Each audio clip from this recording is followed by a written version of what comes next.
Hello student, मैं तनी आप सभी का स्वागत करता हूं आपके अपने चैनल इलेक्ट्रिकल रिसर्च एकेडमी के ऑनलाइन पोर्टल पे। सेशन चल रहा है बैटरी का।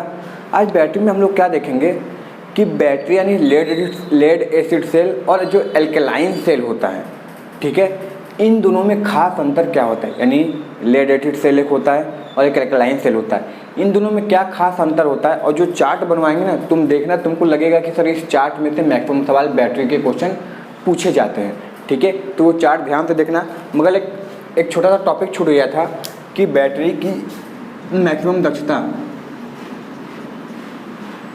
बैटरी की मैक्सिमम दक्षता कब होती है, ठीक है। तो बैटरी की जो मैक्सिमम दक्षता होती है वो कब होती है, जब बैटरी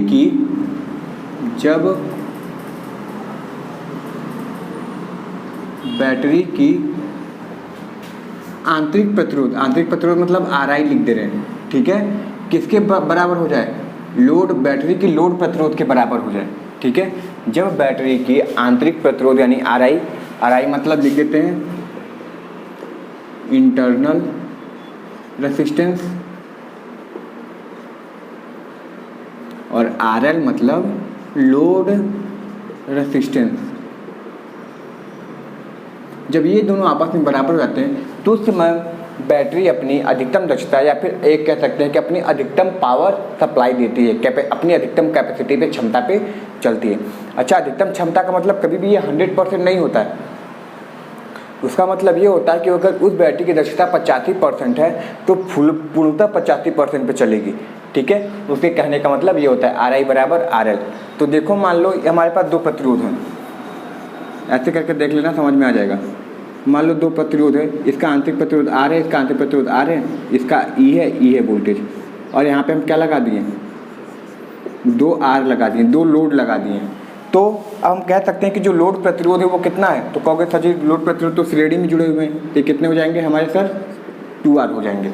और ये वाले जितने हैं ये कितने हो जाएंगे हमारे, ये भी हमारे 2R हो जाएंगे। तो हम ये कह सकते हैं कि जब 2R का मान 2R के बराबर हो जाए तब उस समय हमारी, यानी इसका भी तुल्यांक निकाल लोगे, इसका भी तुल्यांक निकाल लोगे, तो दोनों को अगर आपस में उसकी वैल्यू दोनों के आपस की बराबर आती है तब कह सकते हो कि उस समय में हमारी बैटरी क्या देगी, अधिकतम दक्षता देगी, ठीक है।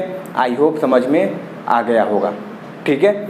चलो, अब जो नेक्स्ट टॉपिक बताने वाले थे कि अल्कलाइन और लेड एसिड सेल में क्या अंतर होता है, जो खासा अंतर होता है, और वही सवाल अधिकतर तुमसे पूछे जाते हैं लेड एसिड बैटरी के संदर्भ में, उसकी हम लोग बात करेंगे, सही है।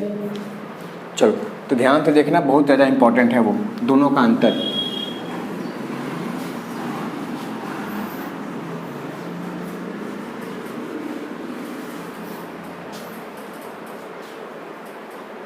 देखो, एक तरफ लिखते हैं लेड एसिड सेल और दूसरी तरफ लिखते हैं एल्कलाइन सेल। दिख रहा है, हाँ दिख रहा है, लेड एसिड सेल या एल्कलाइन सेल। अब इसमें जो अंतर करते हुए चले जाएंगे, यही अंतर तुमसे अधिकतर पूछा जाएगा। अंतर नहीं पूछा जाएगा तो डायरेक्ट उसी बैटरी से सवाल पूछ लिए जाएंगे, ठीक है। पहला, इसका जो पॉजिटिव प्लेट है वो किसका बना होता है, पहला तो इसका पॉजिटिव प्लेट PbO2 के बने होते हैं। किसके बने होते हैं, PbO2 के बने होते हैं, जिसको हम लोग डार्क चॉकलेट या ब्राउन कलर भी कहते हैं। ब्राउन कलर की ये इलेक्ट्रोड होती है, ठीक है। और अगर उसी में बात करें तो इसमें किसकी बनी होती है, तो इसमें बनी होती है पॉजिटिव प्लेट जो होती है निकिल हाइड्रोक्साइड की बनी होती है, निकिल हाइड्रोक्साइड की पॉजिटिव प्लेट बनी होती है, ठीक है। नेगेटिव प्लेट की बात करें, दूसरा तुमको पता है नेगेटिव प्लेट सर ये किसकी बनी होती है, Pb की बनी होती है, जिसको स्लेटी कलर या ग्रे कलर कहते हैं, ठीक है। और इसको स्पंजी लेड भी बोलते हैं। क्या बोलते हैं, स्पंजी लेड भी बोलते हैं। और यही देखें कि जो हमारा निकेल आयरन बना होता है वो किसका बना होता है, तो सर वो आयरन ऑक्साइड के पाउडर होते हैं, आयरन ऑक्साइड के पाउडर होते हैं। ठीक है, ये हमारी निकल आयरन की एल्कलाइन सेल की हो जाती है कहानी। ठीक है, अब तीसरा देखते हैं जो हमारी होती है इलेक्ट्रोलाइट। इसमें इलेक्ट्रोलाइट कौन सी भरी जाती है? तो सबको पता है इसमें सर इलेक्ट्रोलाइट भरी जाती है H2SO4। कौन सा? डाइल्यूट, कंसनट्रेटेड भी रहता है ऑप्शन में, तो डाइल्यूट मारना है। जिसको क्या बोलते हैं हम? इसको बोलते हैं सर सल्फ्यूरिक अम्ल बोलते हैं, सल्फ्यूरिक एसिड बोला जाता है। ठीक है, इसमें क्या भरते हैं? तो इसमें भरते हैं KOH। क्या भरते हैं? KOH। KOH मतलब पोटेशियम हाइड्रो ऑक्साइड भरी जाती है। ठीक है, ये कहानी है। इसके EMF की बात करें पूर्णतः चार्ज पे तो लगभग कितनी होती है? 2.2 वोल्ट पर सेल होती है। और ये निकल आयरन की बात एल्कलाइन की बात करें तो ये कितनी होती है? 1.2 वोल्ट होती है। सही है, कितनी होती है? 1.2 वोल्ट होती है। अगली इसके लाइफ की बात करें तो 1250 बार चार्ज या डिस्चार्ज। ठीक है, 1250 बार चार्ज या डिस्चार्ज कर सकते हो। और इसकी लाइफ की बात करें तो लगभग 2 से 4 साल होती है। ठीक है, 2 से 4 साल होती है, लाइफ की बात कर रहे हैं। ठीक है, और तुमको लग रहा होगा कि सर यही सब हमारे पूछे जाते हैं। कॉस्ट कितनी पड़ती है इसकी? तो इसकी जो कॉस्ट पड़ती है वो क्या पड़ती है? एल्कलाइन से सस्ती होती है, एल्कलाइन से चीप होती है। ठीक है, और इसकी कॉस्ट क्या होती है? लेड एसिड सेल से एल सेल से महंगी होती है, यानी कॉस्टली लिख देते हैं, कॉस्टली होती है। यही सब तुमसे पूछा जाएगा जी, याद कर लेना। 7वां आंतरिक प्रतिरोध क्या होता है? Internal resistance.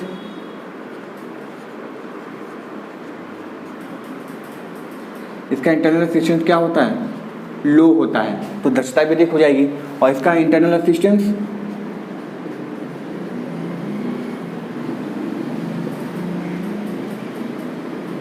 क्या होती है सर? ये उच्च हो जाती है। और क्या 8वां पॉइंट हम लिख सकते हैं? 8वां पॉइंट लिख सकते हैं हम दक्षता की बात करते हैं, एफिशिएंसी।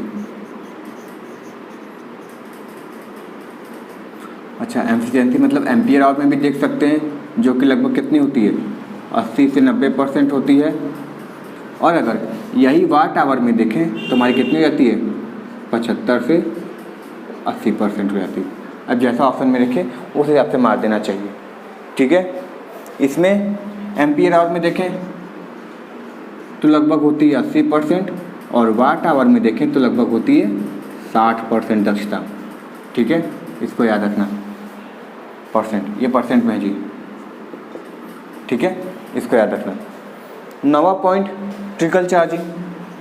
ट्रिकल चार्जिंग सबको पता है कि बैटरी को न्यू और फ्रेश रखने के लिए हमेशा क्या करते हैं? हम ट्रिकल चार्जिंग करते रहते हैं। ट्रिकल चार्जिंग, ठीक है, इसको क्या बोलते हैं? ट्रिकल चार्जिंग, यानी थोड़े थोड़े धारा ज़्यादा देर तक देते रहते हैं तब। ठीक है, इसमें कब प्रयोग करते हैं? जब सेल को रिफ्रेश बनाना हो, रिफ्रेश बनाना हो, तब क्या करते हैं? ट्रिकल चार्जिंग का प्रयोग करते हैं।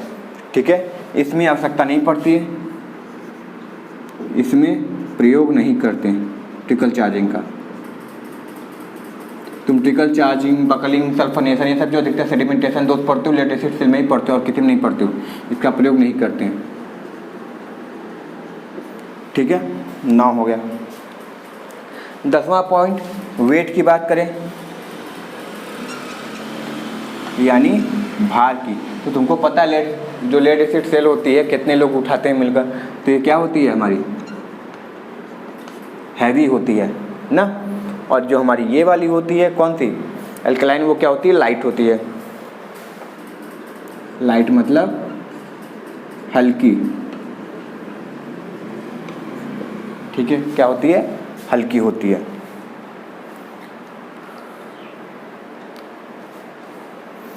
ग्यारहवां, डिस्चार्ज कंडीशन की बात हो रही है।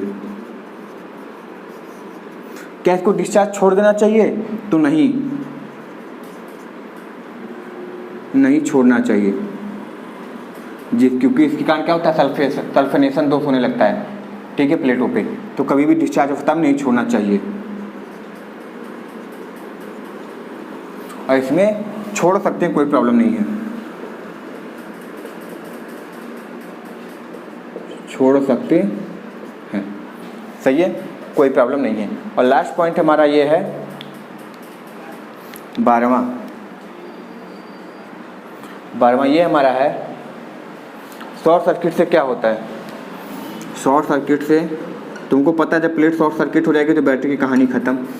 शॉर्ट सर्किट से लाइफ कम हो जाती है, शॉर्ट सर्किट से लाइफ कम हो जाती है, और इसमें कोई प्रभाव नहीं पड़ता, कोई प्रभाव नहीं पड़ता, ठीक है। तो ये सब जितने तुम्हारे 11 से 12 पॉइंट, यानी 12 पॉइंट इधर, 12 पॉइंट उधर, 24 पॉइंट। 24 पॉइंट ये तुम्हारे लिए काफ़ी ज़्यादा इंपॉर्टेंट है। खासकर ये वाली कहानी तो तुमको एक तरीके से कहें तो मत के बस लस्सी निकाल के दे दिया गया है। ये सब तुमसे अधिकतर पूछे जाते हैं सवाल इन सब पॉइंट में से, और इधर से उसके कंपैरिजन की तुलना में पूछे जाते हैं, ठीक है। समझ में आया? तो ये समझ में आ गया होगा कि कितना इम्पॉर्टेंट है, ठीक है। आई होप ये समझ में आ गया होगा। समझ में आ गया तो स्क्रीनशॉट ले लेना, इसको हम हटा देंगे, ठीक है। चलो,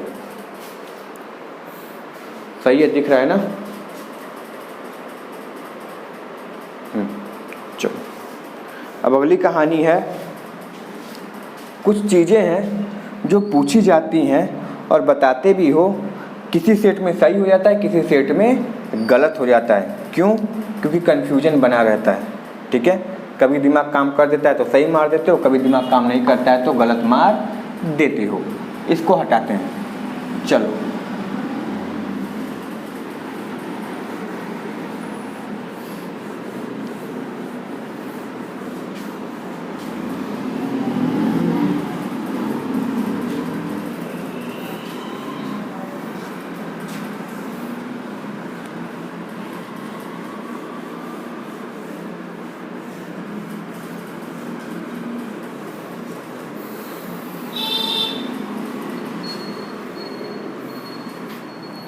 देखो, कन्फ्यूजन क्या होता है कि कभी तुमसे पूछेगा कि बताओ lead acid cell, lead acid voltage source का आंतरिक प्रतिरोध कितना होता है, करंट सोर्स का आंतरिक प्रतिरोध कितना होता है, आइडियल करंट सोर्स का आंतरिक प्रतिरोध कितना होता है, या आइडियल वोल्टेज सोर्स का आंतरिक प्रतिरोध कितना होता है। और ये सबसे ज़्यादा क्वेश्चन पूछे जाते हैं, ठीक है। तो लिखते हैं वोल्टेज सोर्स,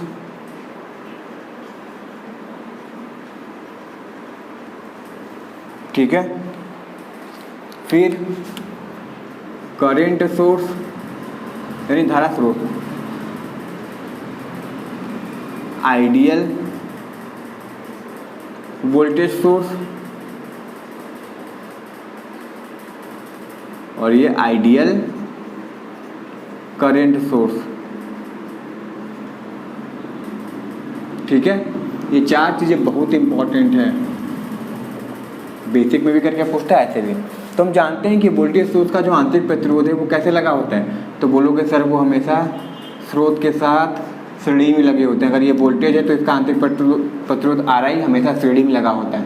तो हम कभी भी नहीं चाहेंगे कि इस प्रतिरोध में कुछ ना कुछ हमारे इस वोल्टेज का EMF ड्रॉप हो जाए या वोल्टेज ड्रॉप हो जाए, इसलिए हम चाहते हैं कि इसका मान निम्न से निम्न हो।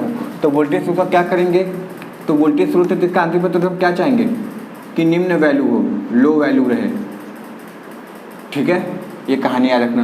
अब जब करंट सोर्स की बात करें, तुमको पता है करंट सोर्स कैसे दिखाते हैं, ऐसे दिखाते हैं, ठीक है। और इसका जो आंतरिक प्रतिरोध होता है वो हमेशा पैरेलल में जुड़ा हुआ होता है। अच्छा, मान लो यहाँ पे कोई हम बल्ब लगा दें तो इसका आंतरिक प्रतिरोध शून्य होगा तो पूरी की पूरी धारा इधर से चली जाएगी, क्या इधर चला जाएगा? नहीं जाएगा। ठीक है, तो क्या हो जाएगा, बार बार इस सर्किट करंट सोर्स लगाने का कोई फ़ायदा नहीं हुआ हमें। तो हम ये चाहते हैं कि ये प्रतिरोध उच्च से उच्च हो, और ये प्रतिरोध उच्च से उच्च होगा तो फिर क्या होगा, ये धारा इधर से न जाके बल्कि बल्ब जाने लगेगा, हमारा बल्ब जलने लगेगा, यानी हम चाहें तो आराम से प्रयोग कर सकते हैं। तो हम ये क्या चाहेंगे, इसका आंतरिक प्रतिरोध क्या हो, हाई वैल्यू का हो। क्या हो, हाई वैल्यू का हो सर। ठीक है, अब यही कहानी है। अगर तुम आइडियल की बात करोगे, लो वोल्टेज तो सही, अगर आइडियल हो तो तुम क्या चाहोगे कि सर शून्य प्रतिरोध हो, शून्य रेसिस्टेंस हो। ठीक है, और आइडियल करंट सोर्स चाहोगे तो चाहोगे कि इनफाइनाइट हो, अनंत प्रतिरोध, इनफाइनाइट रेसिस्टेंस चाहोगे। ठीक है, इनफाइनाइट रेसिस्टेंस चाहने लगोगे। चलो, ये कहानी इतनी समझ में तुमको आई होप आ गई होगी। अब आगे देखते हैं, कभी कभी तुमको डायग्राम सिंबल पूछेगा कि करंट सोर्स वोल्टेज सोर्स क्या होता है। तो देखो ये क्या है, इंडिपेंडेंट है, यानी स्वतंत्र इंडिपेंडेंट करंट वोल्टेज सोर्स है, यानी क्या बोलते हैं, स्वतंत्र वोल्टेज स्रोत है। ठीक है, मगर यही बात कर ले तो क्या है, डिपेंडेंट है, क्योंकि ये VIX ऐसे करके लिखा होता है, VX ऐसे करके लिखा होता है, यानी x के मान पे इस वोल्टेज का मान निर्भर करता है, क्योंकि गुणा है ना, तो x का मान जो आएगा वो वोल्टेज का मान आएगा। अगर ये x का मान 2 है तो वोल्टेज कितना हो जाएगा, 4, 8 कुछ भी हो सकता है। तो इसको बोलते हैं डिपेंडेंट वोल्टेज सोर्स बोलते हैं। और ये डायग्राम दिखा के तुमसे पूछता है कि बताओ ये क्या है। तीसरा,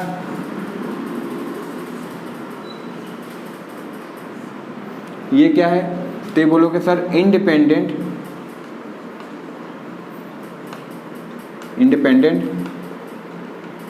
करंट सोर्स है। ठीक है, और अगर यही पूछ ले कि बताओ ये क्या है, और यहाँ पे ऐसे लिख देगा IY, यानी Y की मान पे धारा का मान निर्भर कर रहा है, तो इसको क्या बोल दोगे, तो इसको बोल दोगे डिपेंडेंट करंट सोर्स। ये बहुत ज़्यादा इंपॉर्टेंट चीज़ बताएं, ये 4 चीज़ अधिकतर तुम्हारे डायग्राम में देखने को मिल जाएगा और पूछता भी है। सही है, यानी इनका मान और इनका मान किसी प्रतिरोध या किसी धारा पर निर्भर नहीं करेगा, मगर इनका मान और इनका मान किसी प्रतिरोध पे या किसी न किसी पैरामीटर पे निर्भर करेंगे, इसलिए इसको बोलते हैं डिपेंडेंट करंट सोर्स या वोल्टेज सोर्स। सही है, तो आई होप ये समझ में आ गया होगा।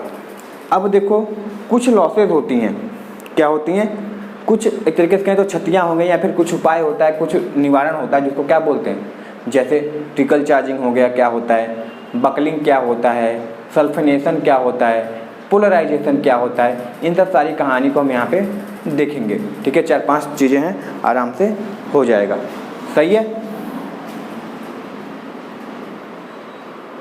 देखो अब ट्रिकल चार्जिंग क्या होता है, बस सुन लो। ट्रिकल चार्जिंग क्या होता है, वह प्रक्रिया या वह चार्जिंग जिसमें बैटरी को फ्रेश या न्यू बनाने की कोशिश की जाती है, उसको ट्रिकल चार्जिंग कहा जाता है। ठीक है, सही है, इसको हटाते हैं फिर देखते हैं ट्रिकल चार्जिंग।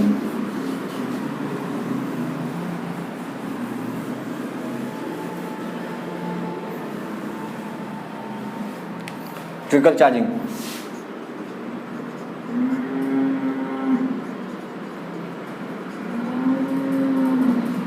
बैटरी को फ्रेश तथा फुल्ली चार्ज करने के लिए,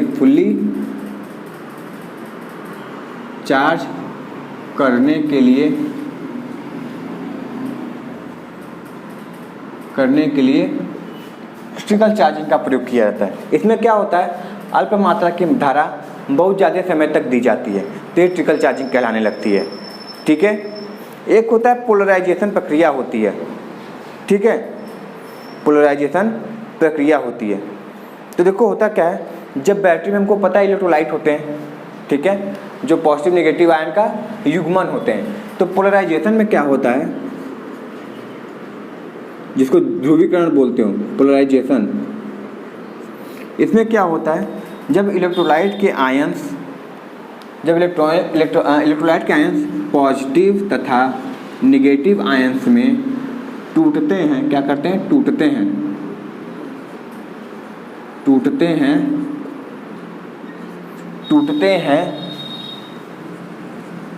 तो इस प्रक्रिया को हम क्या कहते हैं, पोलराइजेशन कहते हैं। क्या कहते हैं, पोलराइजेशन कहते हैं। ध्रुवीकरण होना है, पोल मतलब दो भागों में टूट जाना। तो जब पॉजिटिव निगेटिव आयन में हमारे इलेक्ट्रोलाइट टूटने लगते हैं तो इस प्रक्रिया को पोलराइजेशन कहते हैं, ठीक है, जो कि इलेक्ट्रोलाइसिस प्रक्रिया के द्वारा तोड़ी जाती है। समझ में आया। अब अगली कहानी है डीपोलराइजर क्या होता है। डीपोलराइजर क्या होता है, देखो ध्यान से देखना, डीपोलराइजर क्या होता है, ये बहुत ज़्यादा पूछा जाता है। विध्रुवक जिसको बोलते हैं, विध्रुवक, ये क्या होता है, देखो होता क्या है ना, ये एक तरीके का क्या है, ऑक्सीडाइजिंग एजेंट है। इसको बोलते हैं ऑक्सीकारिक एजेंट, पहले इंग्लिश में लिखते हैं, इसको बोलते हैं ऑक्सीडाइजिंग एजेंट, यानी जिसको क्या बोलते हैं, ऑक्सीकारिक, अरे यार, ऑक्सीकारिक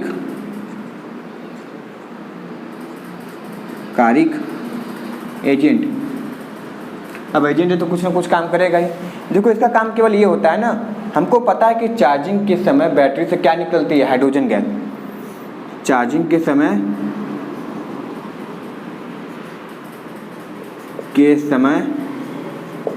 हाइड्रोजन गैस निकलती है।